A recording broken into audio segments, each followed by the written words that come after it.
Hello, and welcome to Bodyholic with D, episode number 23. My name is D. Katz Shachar, and I am a public health promoter. I attained my MPH in Tel Aviv University on the research track, and I'm a fitness trainer with about 18 years of experience, and I hold specializations in corrective exercise, women's fitness, and Pilates. I'm also the founder and trainer of Bodyholic, the global health and fitness platform and community, and I'm the author of the book Rip It Up for Good. This podcast is a part of my effort and mission as a public health professional because I believe that science-based information and knowledge is power, and my job in this life is to empower you and to make this information super accessible. I want you to have high and sustained energy throughout the day, and I want you to feel better than you've ever felt before during and after your workouts, in and out of your clothes, and not only physically, but mentally and emotionally as well. Today's guest is Sarah Wali. She has dedicated her life to the intersection of entrepreneurship, science, and social impact. With a master's degree in Molecular Biotechnology, she is one of the co-founders of BugSense Diagnostics. From the early stages of the project, together with her team, Sarah played a pivotal role in shaping the concept of the BugSense test for detecting urinary tract infections on paper base. Listen, our conversation goes way beyond the innovative technology that Sarah and her team have created.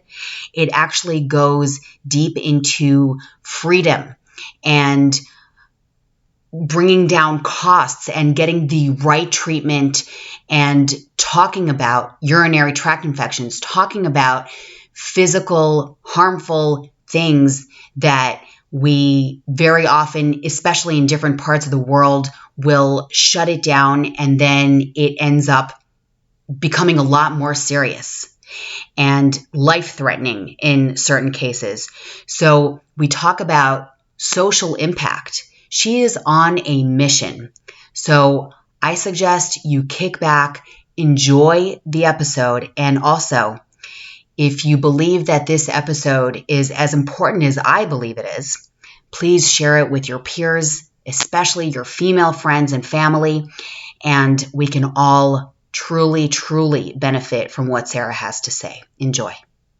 Sarah Wali, how are you? I'm doing great. How are you? I'm well, and but I'm going to share with everybody that I'm so excited that you're here to the point where when I met you and understood what you were doing last week in Munich, I was like, I've got to get you onto the podcast right now. And I stuck you into my schedule, and I'm so grateful that you were able to come on. So thank you. Thank you so much. I really appreciate that. I have the chance to be here as well. Thank you so much. Thank you. I'm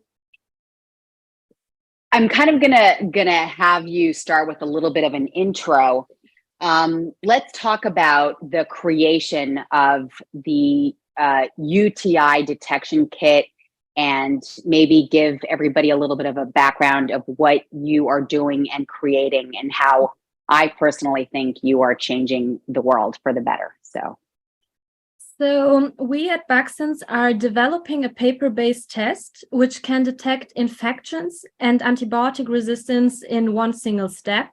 And we can, when you perform the test and you have an outcome, you can just use your smartphone, take a picture, and your whole infection profile will be calculated. So that means in the first step, do I have an infection at all? Because in over 50% of the cases, it might be an inflammatory reason why you have symptoms and not really like bacteria or fungus. The second thing we are analyzing is which germ is causing your infection. The third one is in which severity. So is it a high concentration or a low concentration? And then the last step, we are checking if you have any kind of antibiotic resistances. So in the end, your doctor gets the results and can decide what is the most suitable treatment for you, in which concentrations the antibiotics are concentrated, or in if you need antibiotics at all. So that's what we are covering currently. Mm-hmm. And one of the reasons I think is it's so huge is because I remember for me having a UTI and I had to wait so that they would understand exactly what antibiotics to give me. I think it took like 3 days or something like that. Am I correct? Exactly. So currently, when you feel pain, normally you go to the doctor, which is taking up a urine sample. And the doctors need to wait until someone from an external laboratory comes and visits them and picks up all the samples collected. So imagine the person is coming at 12 o'clock and you are going to your doctor at 4 p.m., for example. So your samples will be collected the next day. Then the samples are transported to the lab and then analyzed. And after 2 to 3 days, your results are reported. So during that time, your doctor prescribes you antibiotics preventively, even without knowing if you need them. So just going like to prevent the risk that something gets severe, because especially as a woman, you are more prone to get UTIs, because you're like the way up to your kidneys is very short, and the risk is very high that you get a kidney infection. So to prevent that, they are prescribing antibiotics preventively, but we know that there are a lot of side effects, and we have a lot of struggles because of the resistance rates which are rising. So we saw the urge to overcome all this logistics problem and to have a test which can give you the whole laboratory result within 1 day in a more sustainable way. Mm-hmm. I hope everybody's understanding how mind-blowing it is, because you're so fluent in this, and it's like this is your language. But this is really, really groundbreaking. I don't know if it's relevant for me to even ask this. Maybe it's like too big of a question to explain it to people who are not deep in biology. Mm-hmm. But how does the kit work in identifying not only the presence of the infection, but also mm-hmm. the source and the correct, like how does it actually work, or technology behind it? So I will just compare it to the current situation. So in the current situation, you have like so-called petri dishes, which are a growth media, which on agar based, which helps to give like a place to grow for the bacteria. So when you have your sample and you put it on those petri dishes, you give them the opportunity to grow. So that's how you identify which bacteria and in which concentrations, for example, your infection is. What we are basically doing, these petri dishes, they are plastic based. We go and agar, and we go for an agar-free and paper-based solution.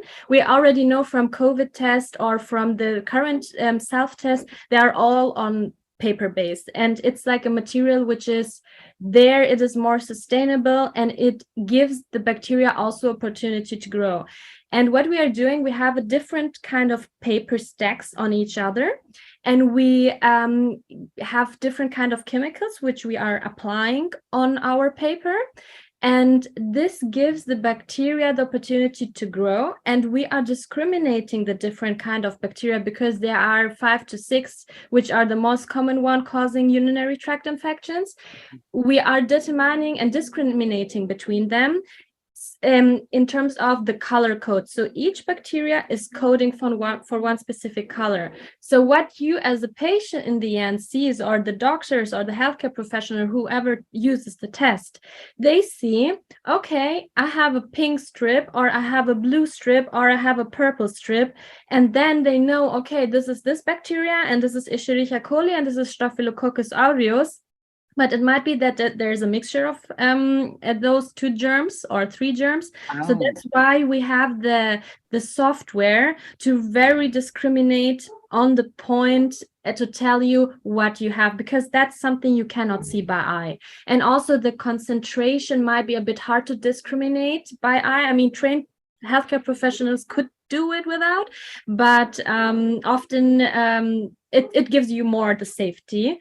So this is how it works. And in the end, the software, as I said at the beginning, calculates the parameters I mentioned. So infection, germ, concentration, and antibiotic resistance. And basically the antibiotic resistance is determined the way, so we can say, okay, there are 6 kind of antibiotics which are commonly used. We are testing all of them for the healthcare professional use. And we see it in terms of growth on the paper. So the more growth I have on the paper, despite there's antibiotics applied on, the more likely it is you have a resistance to that. So this is how we do it. And it's not the antibiotic, it's not the germs that are resistant, it's the person. It's the person. So you have the germs which are having the ability to grow despite an antibiotic. That's how it works. So the bacterium itself, which you are hosting, is the one able to grow despite there's something which should kill them. And this is, maybe this is also kind of an abstract question, but would you say, or do you have a feeling, or do you know that this is due to excessive antibiotic use? Or is it a person's genetics? So basically, why antibiotic resistance is there is due to the overuse of antibiotics and a lot of chemical compounds. So why the bacteria gets resistant? Because it gets stressed. So the bacteria takes up genes from the environment, which enables them to become resistant. So yes, antibiotic overuse is a huge impact, but there are also other effects like sunlight or temperature and so on, which make the bacteria more prone. But the more antibiotics we use, the more likely it is that those develop. And just as a reference, we have countries in our world, located in Africa, where antibiotic resistance is the main cause of death. So it's more than malaria and HIV together. And that's a problem we are facing day by day here as well in the clinics. There are so many patients who got as childs so many different kind of antibiotics that they are basically dying due to a lung infection because there's no proper treatment for them anymore. And the problem is as well, there are now antibiotics in development, but until they come to the market, we have a huge amount of time where there's a rise. So it's a huge problem. And when you say, I'm sorry? So it's a huge problem no one is talking about currently because there are more huger topics. And this, we really try to make the people aware of that problem. And there's a scientist who said infections will be the main cause of death soon in future. And we thought that we have the solution, but we still don't. So we need really proper diagnostics and proper preventive care to overcome the medication beforehand. This is really important and really interesting and worth talking about, exactly, which is why when you said that, I wanted you to emphasize it.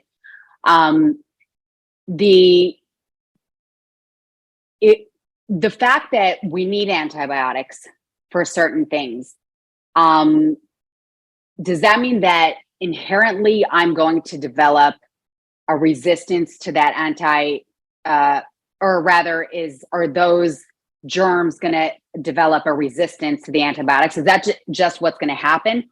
Or when they talk about finishing the course with the right antibiotic for you, does that basically help developing the resistance or avoid developing the resistance? So, there are many cases often where you need to take antibiotics. There's no other option, and they help you. So when you really have germs and your antibiotics are helping, then the antibiotics should kill the bacteria which are causing your pain. But of course, on the same side, antibiotics are also killing the bacteria which are good. For example, in your gut microbiome, why it is very essential to take up probiotics during your taking out antibiotics, also to overcome all these side effects. So when you are taking up antibiotics unnecessarily and you have bacteria all over your body, you have more bacteria in our body and on our body than we have cells. So there we have the problem. And of course, the more you're taking up antibiotics and the more you are taking up different kind of antibiotics, the more likely it is that there's one germ in your body which is not killed because it took up the antibiotic resistance. So this germ is then sleeping in your body, and then at one point you get stressed or some trigger appears and it spreads, because the bacteria, they don't know a partner, they don't need a partner, they can just like replicate exponentially. And especially for E. coli, it doubles every 20 minutes. So it can be that when you are sick and you're taking up antibiotics, that it doesn't kill all the bacteria, but that's like the trade-off. So there's no proper solution for any disease. And I'm not here to say that antibiotics are bad and you should not take them at all. And you should really take them. There's necessity, you should take them. And when you get ordered, but for example, when you have an UTI and you know you have it frequently, I would very advise to go to the doctor to get an antibiotic done, to get an infection testing done, to see why it is recurrent. So this is like more the side I would take up. Yeah. And you have developed a kit that will actually say if it's even bacteria, because it could be like a fungus. It could be a fungus. It could be that you are not having an infection. So for example, like I can talk about myself personally. I have UTI symptoms when I'm stressed, when I'm going to a flight, when I have the feeling like, oh my God, I need to pitch. I'm so nervous.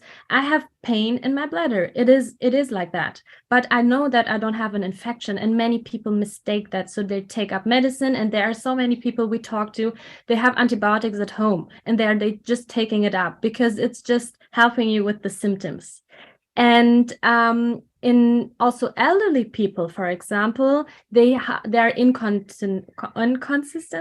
So their bladder is pretty weak, so they need to pee over and over again. And then often the healthcare professionals don't know, is it because they have a weak bladder, or is it because they have some kind of infection? And also an infection for them is not causing the severity of the symptoms like for younger people. So there it is very important to see, do I have an infection, yes or no? So that's what we are saying in our first step, inflammation or infection. Is it a bacterial cause or not? And so this is like, it's a crucial information for the first step of treatment.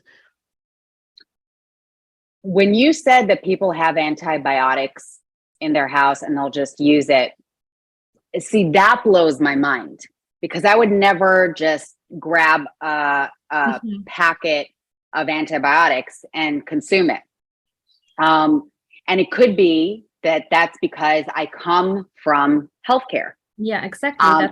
And this is why it is so important, because like in the world, it's just like, you know, if you work for UPS, right, the delivery system in the United, then you know a whole bunch of things that I have no clue. So it's the same. It's so important to bring this out of our inner circle and tell people, like, you cannot just grab antibiotics. You end up hurting yourself. You develop resistance. And you also don't know exactly the course. You don't know exactly the germ, the dosage, et cetera, et cetera. And it's huge and it's very complicated. Yeah. And you taught me about the consequence in Africa. Like that was mind blowing to me. Yeah. So is basically what's happening is that they're using antibiotics kind of in a rampant way, where they're just going with prescriptions. So what is happening there is you can get antibiotics over the counter. So you can just go to a kiosk, you can just go to a pharmacy, and you can say, hey, I need antibiotics, and they are giving them to you. So it's not regulated as it is here, for example, in Germany. In Germany, you need a prescription to have antibiotics, but when you have them, I mean, we did our surveys in Germany, and I know by myself so many people who have antibiotics in their shelf. They just didn't took up all the antibiotics they should have taken up because of the side effects. They didn't like that. So they said, okay, we will keep some of them in case something happens.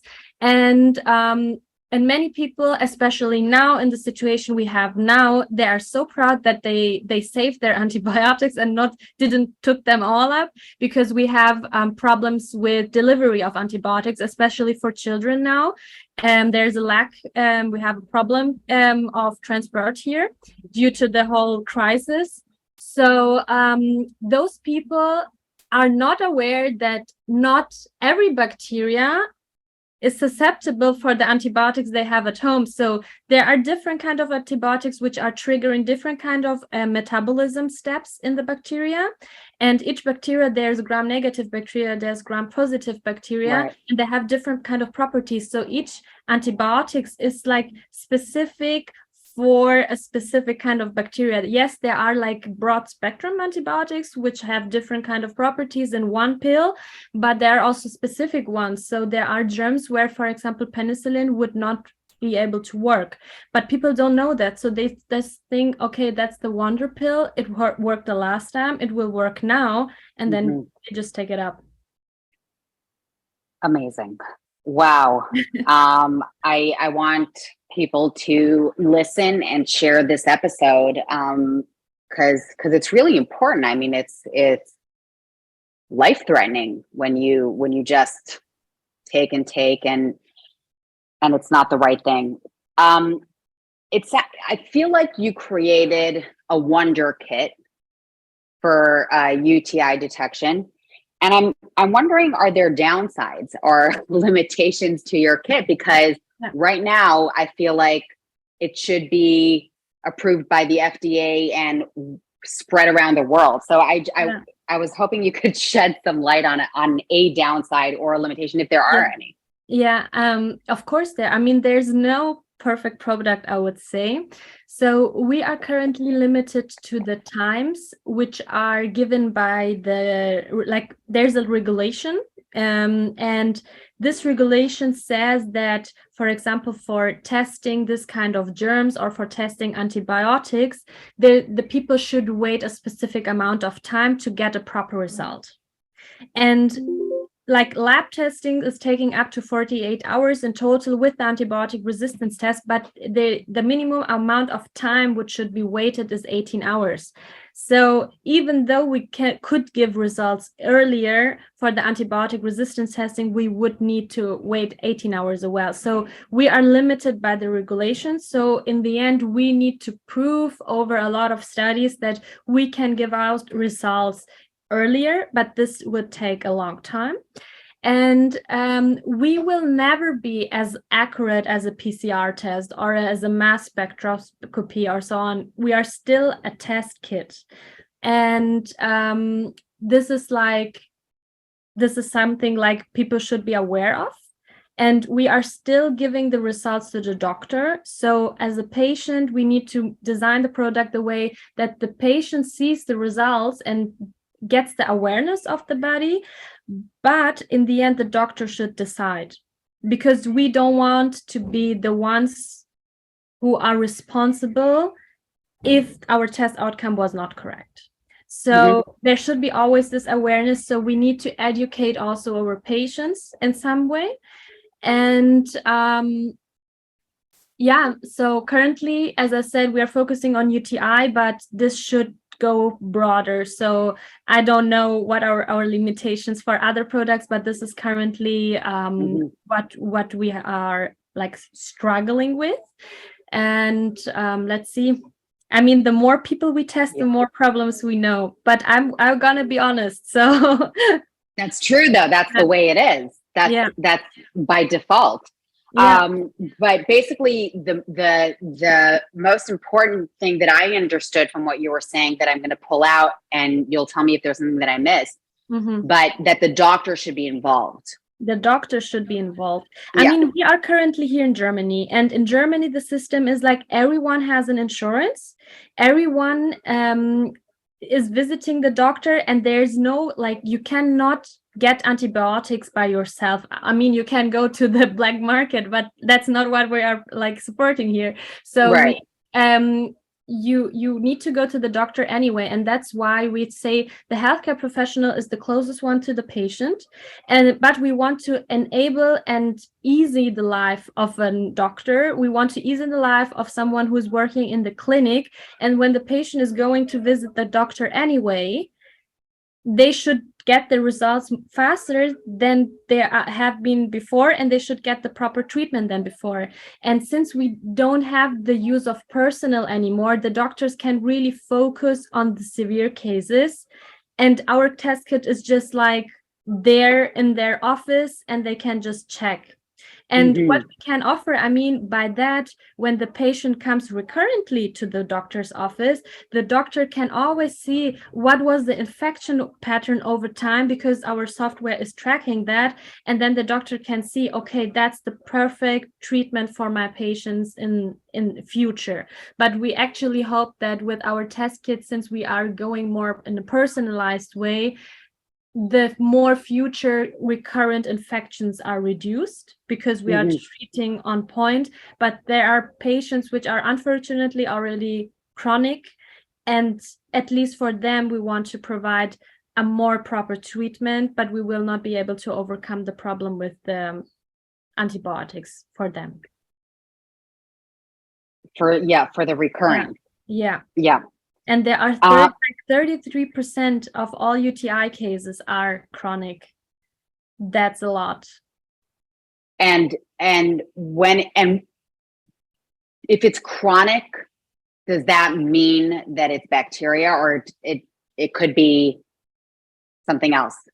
So like two different kind of ways. The one way is that you are very prone to get infected. So the smallest thing, you overwash yourself, you have intercourse with your partner, like really, really small things are just triggering your UTI right away. The weather. So in winter, especially in winter, in those months, all my friends have UTIs because you just need to warm this part up. And the other part is that you have chronically the feeling of the symptoms. So when your bladder is so stressed already, you are also prone to get bacteria there. So it's like this. So it is bacterial. Interaction. So yes, it's bacterial, but even like if you don't have bacteria, you have the feeling that you have an infection. And since the bladder is so stressed out, it's more prone that bacteria is entering and going there. So because of the past. Yes. Like, it's almost like it could even be psychosomatic, where you're just feeling it. Yeah. Got it. Wow. I've been there. I've been there when I was much younger. I remember like just the feeling of needing to go to the bathroom, just regular. I'm like, oh my God, I might have an infection. Yeah. Actually, that's like the most painful part, in my opinion, at least, when you have UTIs, and especially women are affected. You are kind of not allowed to talk about it. And I have the experience because every time I pitch about my product, 2 to 3 days later, people are approaching me on LinkedIn and telling me like, hey, I have this problem. And I'm like, guys, why didn't you approach me right away? And they said, I was ashamed. So it's a very shameful topic. And especially when you are working, imagine you need to go to your office and you have meetings and you have the urge to go to the bathroom, but you cannot explain that, or you cannot say that because there's such a stigma on that topic. And it's even worse. Imagine, like, we are in Europe, we are very educated, we are more open to talk about those topics. But imagine you are somewhere in a developing country with a very strict system, where women are kind of still treated as like a thing, like a trophy. And I know it by like from what my grandma and so on told me, that women, if they complain about a problem, and with the urinary tract or their birth tract or whatever, people claim that they are not fertile, so no one is getting, like, no one wants to marry them. So it's, people are not talking about that, so they keep it for themselves, and that's why we have so many people who have kidney infections, Oh my God. infections and sepsis lying in the hospital. And this is making me so sad and aggressive sometimes, that how can it be that it is still so shameful and stigmatized, and not talking about vaginal infections. This is even worse. Yeah, that's a whole other issue. Yeah.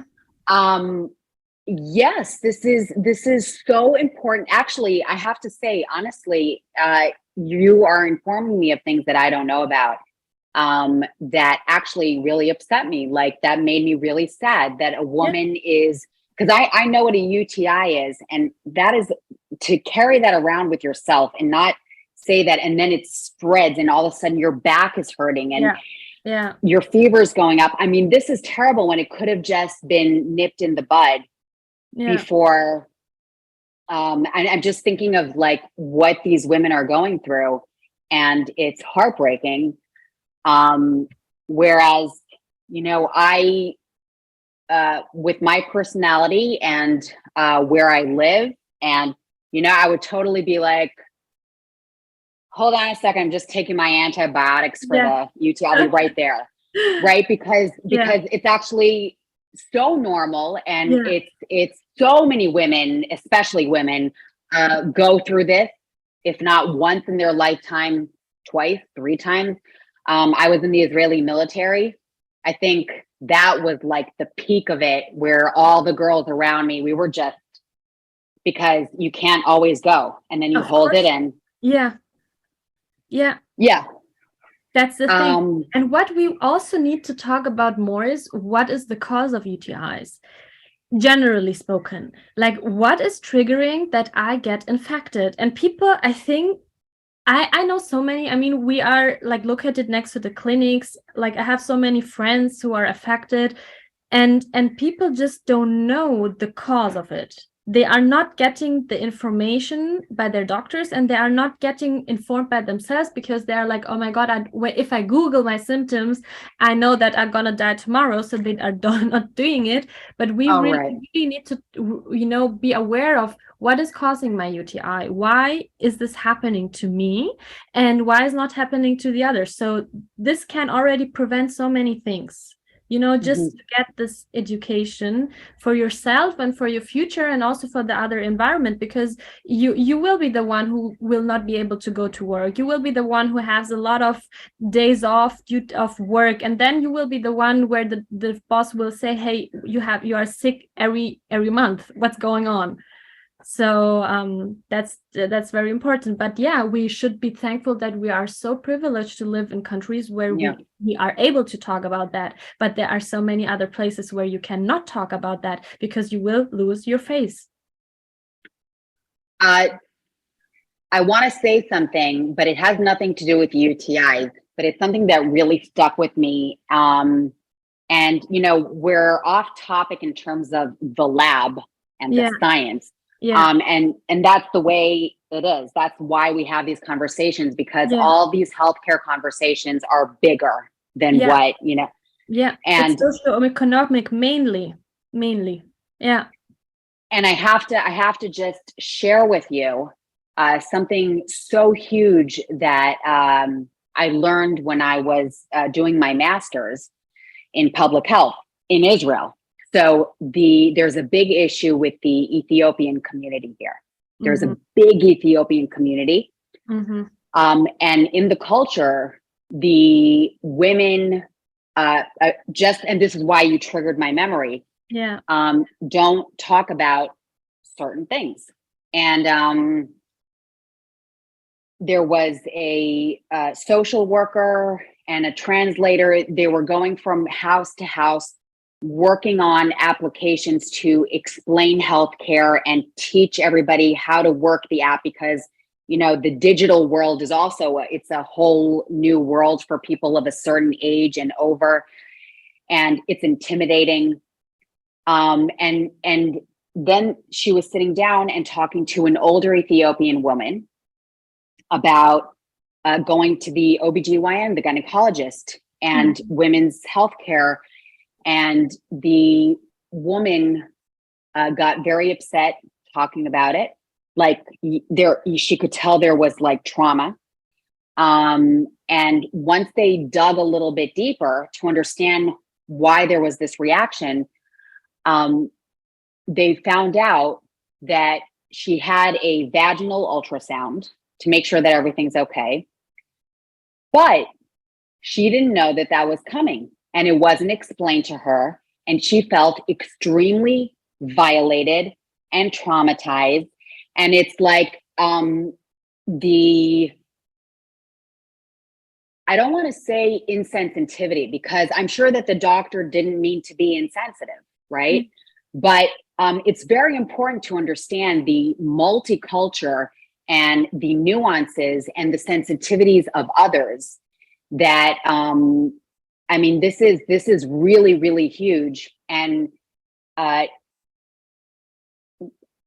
don't know if we can find the solution in this conversation, but there definitely has to be awareness in different communities about UTIs and talking about things, and also prepping patients for different procedures and being very, very clear. It's big. Yeah. It's really big, and it's actually heartbreaking. The problem here as well is that, like, the generational problem you have just mentioned. I have the feeling that if the grandmas don't talk about it to the next generation, they are stigmatizing the problem as well. So there needs to be at some point one person who is like saying, I'm breaking all the rules, I'm going to talk about it, even in front of men, even in front of kids, even in front of others, to overcome that problem. But it's always like spoken in between, and you have this problem, so you need to take this tea and you need to do that. But no one knows like how to overcome this preventively. I mean, this is just not UTI, it's like the basic menstruation. It's stigmatized in so many other countries. Right. You are not talking about it. And even like when I was a child, I was told, hey, you should not talk about it. You should not talk about it with any other person, because no kidding. Personally, yes. I mean, I'm here, and you're very young. Yeah, so still in this kind of age, and my friends, and I was then one time was like, hey, to my friend, like, do you have it as well? And she said, oh, really? You're talking about it? And yeah, that's how we found out that we are not the only ones having the problem. Yeah. No kidding. Yeah, and just now, like just the last 5 or 6 years, we are very speaking openly about that, because many men here in Europe don't know what is going on with the female body. Oh my God. Yeah. I think from what you're saying, what has to happen, actually, it's not that the older generation, I feel, is propelling the stigmatization. It's that the younger generation is the one that has to change it. Yeah. Because the older generation, that's the way it is. Yeah. But the younger generation can help their parents and grandparents. Yeah. So, talking to actually intervening in high schools and colleges and saying, be the leader of your home and talk about, medical stuff so that you can ensure your family's healthy and safe. Yeah. I think that's kind of where it should be, because it's the younger generations that have the tools and the access to this. Yeah, absolutely. Yeah. So you already kind of touched on this. Considering the current medical diagnostic landscape, how do you see your product fitting in, especially in terms of affordability and accessibility? And have you actually taken measures to make that happen? And you did touch on like doctors using it but if you could get more into what you have planned and how you're going to go about it. So we see our product as a niche product between a self-testing, like this, the very easy to use self-test, and the super sensitive and specific laboratory testing. So time-wise, affordable-wise, and also diagnostic depth-wise. So we would say we are there in between. We would say we are pretty much faster than the lab, but within good diagnostic depth. We already proved in our clinical trials we are better than the self-test for UTI testing.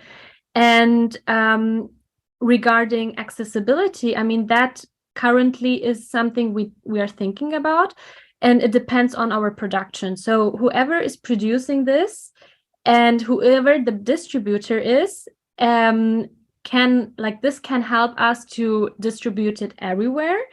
Our vision, or why we started this project at all, like that was our main vision, that was our first business plan. Actually, we wanted to develop a test for developing countries, because they are the ones who are really suffering from the healthcare system, which is sometimes not even there. And also what I mentioned with the social stigmas and affordability, we wanted to develop an easy to use, affordable test with a diagnostic depth where they can really kind of handle them by itself.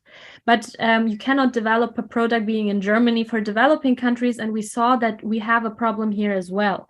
So we really would like to go on. We are in our clinical trials. We are designing our second clinical trials now.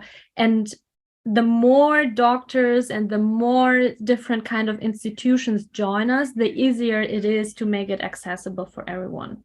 So this is our vision. This is our goal, that in the end, that's why we are claiming diagnosis for everyone. I mean, I'm talking big and it seems so idealistic, but it would be like at least to have just one product and to know there's one person who could take advantage of it. That would be really satisfying, so that people everywhere can use the test. But for now, we would like, because it's the most safe one here in Germany, we would like to go B2B, to go to the clinics, to go to the general practitioners, to the urologists, to the gynecologist, to have it there, that we can have the test there. The patient doesn't need to perform it by himself, because they will go due to the system. But in the end, it will be really amazing to have it, to work with NGOs, to have them in Afghanistan or in Africa, in some kind of Bangladesh, those kind of countries, and to make this accessible for everyone. And until then, I hope we have also different kind of product palette, not just UTIs, to provide. Yeah.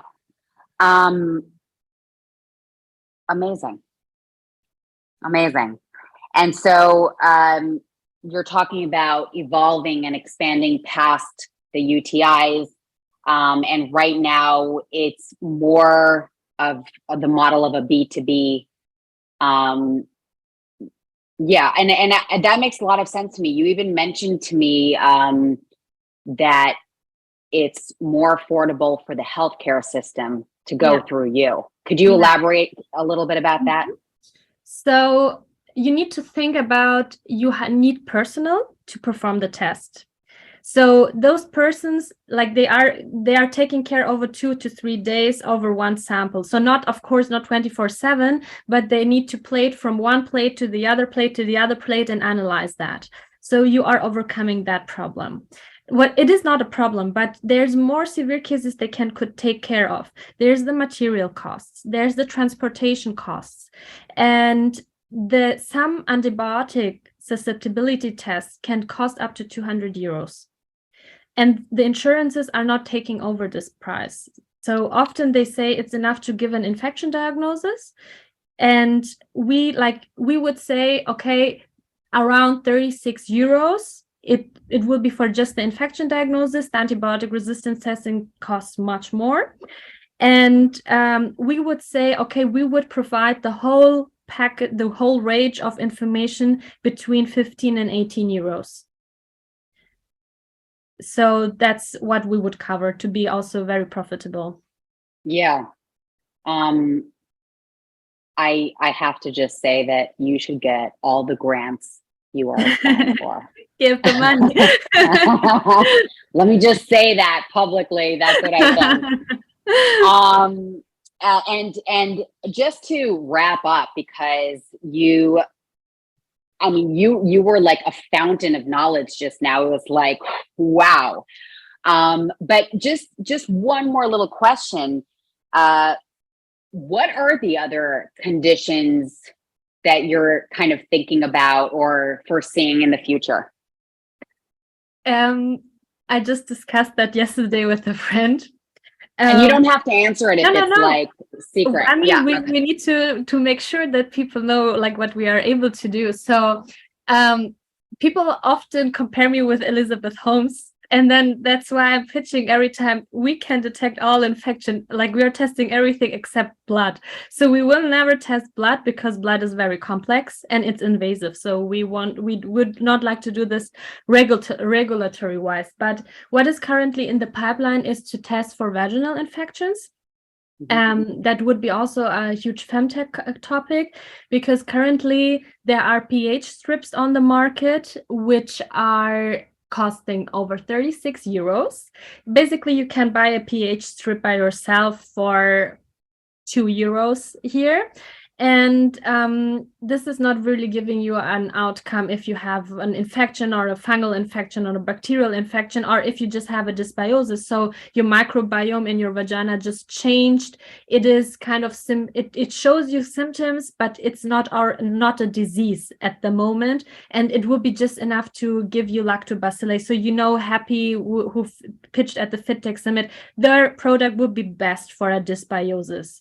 And we want to go to the fungal infections, so to discriminate, do I have a Candida albicans infection, or do I have bacteria which should not be there, which is growing more in my microbiota, which is causing my symptoms. And because the treatments are so different, for one you are treating with antibiotics, for the others with antimycotics. And what people are doing is they go to a pharmacy, they feel symptoms, they are like, okay, instead of going to the doctor, I'm ashamed, I will go to the pharmacy, get myself some kind of clonmetrazole.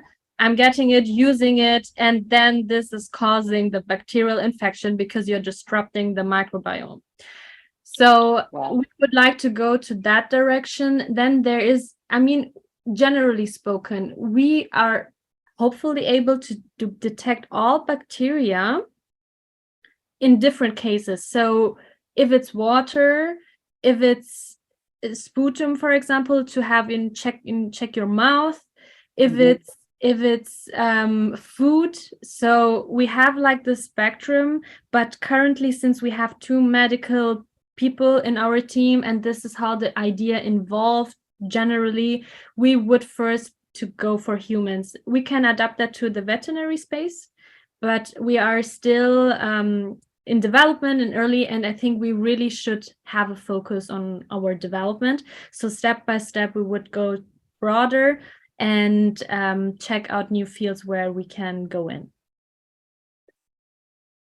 Sarah, do I have your permission to share how old you are? Yes. Okay. Of course. Okay.